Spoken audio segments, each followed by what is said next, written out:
First of all, thank you very much for your time, and we can start with the questions. Is it possible to collect accurate data on the emission of harmful gases on the battlefield during the war in Ukraine and in the Middle East?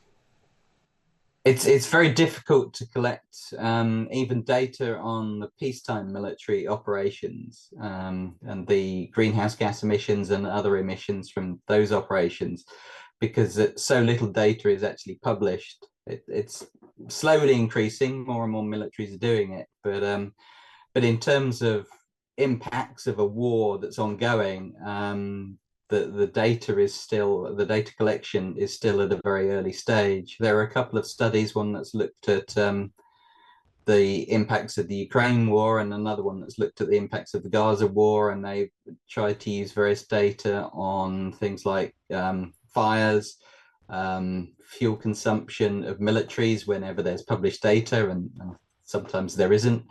And also indirect effects. So in the Ukraine war, there has been, for example, the sabotage of the gas pipeline, which released a large amount of methane emissions. So there's some data on that. And then there are a whole range of indirect effects. So projections of the emissions due to reconstruction after the war. That adds a lot as well. And then other things like flights being diverted, so that having to fly around a war zone, that can lead to a lot of emissions. And the Ukraine war has been responsible for a diversion of a lot of flights for that reason. So that pushes up carbon emissions. So researchers have done their best, and there are some early studies that have been published. One on the Ukraine war estimated that the annual emissions of that war are about the same as the annual emissions of the whole country of the Netherlands. So that's the scale that we're talking about. Gaza is obviously smaller because, well, there's only one side really, one military involved in that conflict really.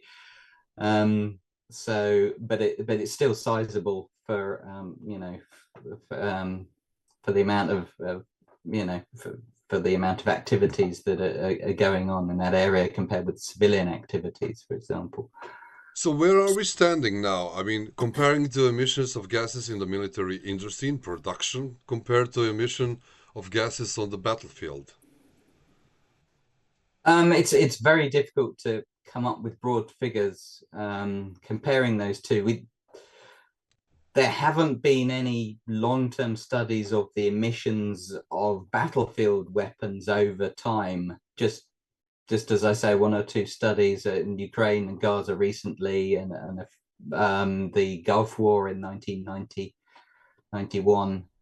There's some data there, but over time, there's not much data on wars themselves and how they vary over time. There is more data about militaries over time and their broader operations. And I've tried to compile some data in some of the studies I've worked on, and a few other researchers have done this too, mainly independent researchers. There's not a lot that you get from, even from academic studies, are few and far between. So, for example, a study that I led, we estimated that global greenhouse gas emissions due to military activities are about 5.5% of the total global greenhouse gas emissions. So if they were a country, they would be equivalent, they would be larger than the whole of Russia, for example. Though that estimate has a wide uncertainty on it. It doesn't include all the war-related emissions or the war impact-related emissions, so that's excluded. It does include lots of supply chain emissions. There's lots of uncertainties in that, and of course there's huge gaps. There's some data from NATO countries, but virtually nothing from China or Russia, for example. So you have to make a whole load of assumptions. So it's a broad estimate at the moment. I would love more people to do some research and try and tie those figures down a bit more. But that's the estimate at the moment. and so that's the thing. This is a very large amount of emissions. They're not really well accounted for in official estimates of greenhouse gas emissions. They're either hidden within civilian categories or not reported at all. So a lot of military aviation figures are not well reported or not included in country estimates, national estimates of emissions. Things like military bases are often included under civilian emissions. Military industry is included under industry. So a lot of it's hidden, and supply chains are very long. So a lot of it gets lost in the sort of long supply chains of the military. So it's a difficult area to work in. So how big is the paradox when on one side we have the like very big investment for green energy transition, and on the other hand we have very big investment in military, which is destroying the environment. Yeah, it's a real paradox at the moment, and we have countries saying that, well, we're going to reduce greenhouse gas emissions while at the same time increasing military spending.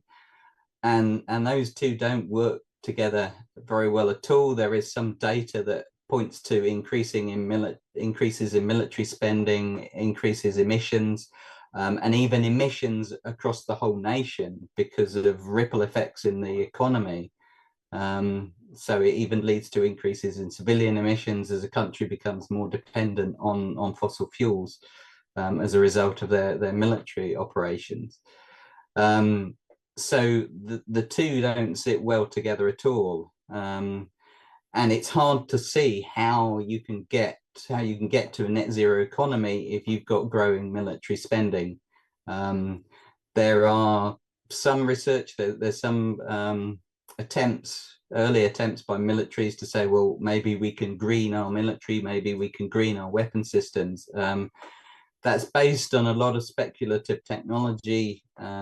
Much of it is either in the labs or just coming onto the battlefield. And of course, you can't reduce emissions of blowing things up. That's, you've got to stop blowing things up if you want to reduce the emissions of war. Apart from all the other good reasons for not having a war.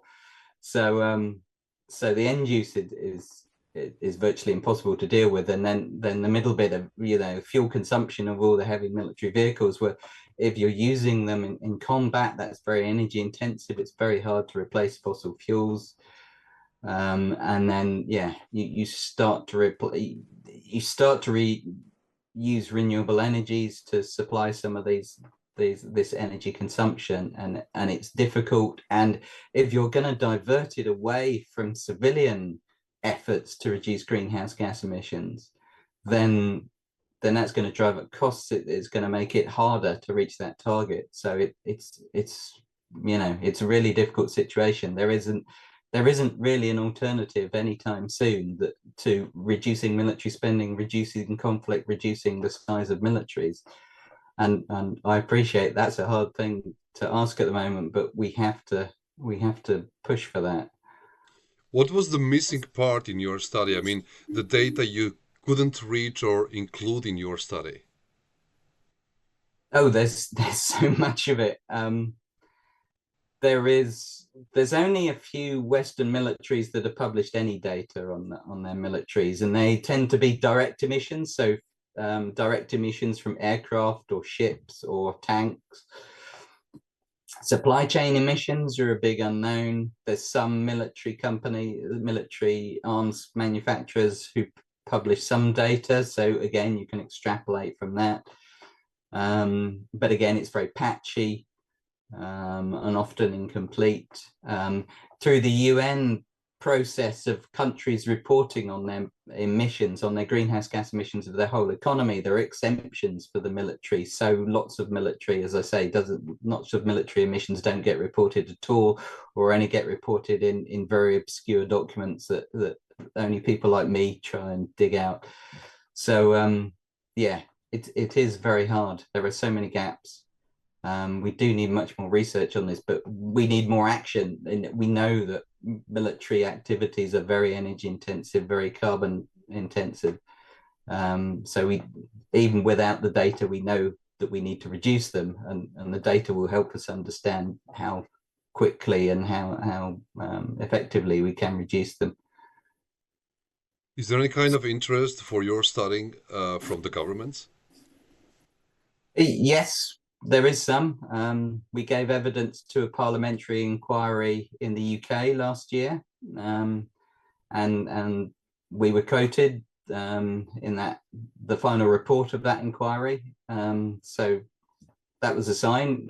I've spoken at various events with some military figures. I think there's some interest from militaries in what I have to say about measuring carbon emissions and the importance of doing that and doing it as accurately as can be done, and trying to understand all the parts of the systems that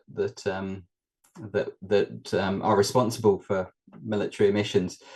There's rather less interest from militaries and governments in the idea that we should reduce military spending or reduce the sizes of militaries to reduce it, and the idea that military strategies should change, that there should be more emphasis on peace building, on diplomacy, on common security policies, those sorts of things, arms control treaties that can help reduce the tensions and help create the conditions where militaries can be reduced. I'm not getting a lot of interest in those ideas at the moment, I'm afraid. So we are going to follow your work. Thank you very much for your time. Thank you very much.